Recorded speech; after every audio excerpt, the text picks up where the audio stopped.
రాష్ట్ర ప్రయోజనాల కోసం తమ భూములను త్యాగం చేసిన పోలవరం నిర్వాసితుల జీవితాలతో కూటమి ప్రభుత్వం చెలగాటమాడుతుంది. 14 నెలలుగా వారికి పునరావాసం కల్పించడానికి ఒక్క ఇల్లు కూడా కట్టలేదు. అంతేకాదు గత ప్రభుత్వ హయాంలో పూర్తయిన 3114 ఇళ్లను నిర్వాసితులకు ఇచ్చి పునరావాసం కల్పించేందుకు బాబు సర్కార్కు మనసు ఒప్పడం లేదు. పోలవరం నిర్వాసితుల పట్ల చంద్రబాబు ప్రభుత్వం చిన్నచూపు చూస్తోంది. భూములిచ్చిన వారిని రోడ్డున పడేసింది. 14 నెలలుగా పోలవరం నిర్వాసితులకు పునరావాసం కల్పించకుండా నిర్లక్ష్య వైఖరితో వ్యవహరిస్తున్నారు ముఖ్యమంత్రి చంద్రబాబు.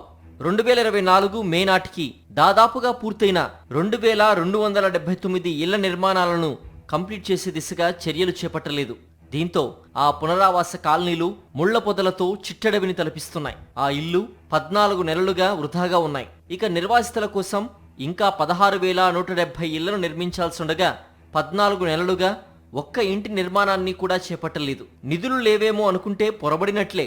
ఎందుకంటే కేంద్రం 14 నెలల్లో 2 విడతలుగా అడ్వాన్స్ రూపంలో 5,052 కోట్లు రాష్ట్ర ప్రభుత్వానికి విడుదల చేసింది. వాటిని పోలవరం పనులు, పునరావాసం కల్పన, భూసేకరణకు మాత్రమే వినియోగించేలా సింగిల్ నోడల్ ఏజెన్సీ ఖాతాలో జమ చేయాలని నిర్దేశించింది. కానీ 2,135 కోట్లను ఇప్పటికీ ఆ ఖాతాలో జమ చేయకుండా ఇతర అవసరాలకు రాష్ట్ర ప్రభుత్వం మళ్లించింది. కమిషన్లు రావని నెపంతోనే పునరావాసం కల్పనపై ముఖ్యనేత పట్టించుకోవడం లేదని పోలవరం నిర్వాసితులు మండిపడుతున్నారు.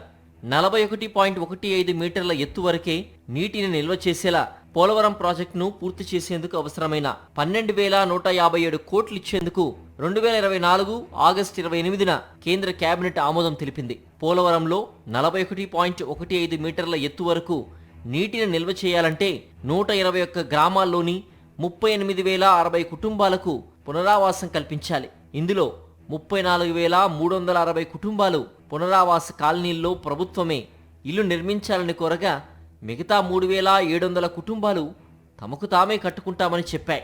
పోలవరం నిర్వాసితులకు నిర్మించాల్సిన 34,360 ఇళ్లలో 15,911 గృహాల్ని పునరావాస కాలనీల్లో మౌలిక సదుపాయాలతో సహా 2024 మే నాటికే వైఎస్ఆర్సీపీ ప్రభుత్వం పూర్తి చేసింది.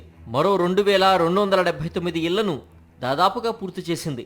నిర్వాసితులకు పరిహారం చెల్లించి 2024 మే నాటికే 12,797 కుటుంబాలకు పునరావాసం కల్పించింది. వీటిని పరిగణలోకి తీసుకుంటే 2014 మే నాటికే పూర్తయిన ఇళ్లలో 3,114 గృహాలు ఖాళీగా ఉన్నట్లు స్పష్టమవుతోంది. ఇక అప్పటికే దాదాపుగా పూర్తయిన 2,279 ఇళ్లను పరిగణలోకి తీసుకుంటే మొత్తం 5,393 ఇళ్లను నిర్వాసితులకు కేటాయించి పరిహారం చెల్లించి పునరావాసం కల్పించే అవకాశం ఉంది. కానీ 2024 ఆగస్టు నుంచి కేవలం 1,574 నిర్వాసిత కుటుంబాలకు మాత్రమే కూటమి ప్రభుత్వం పరిహారం చెల్లించి పునరావాస కాలనీలోని ఇళ్లకు తరలించింది.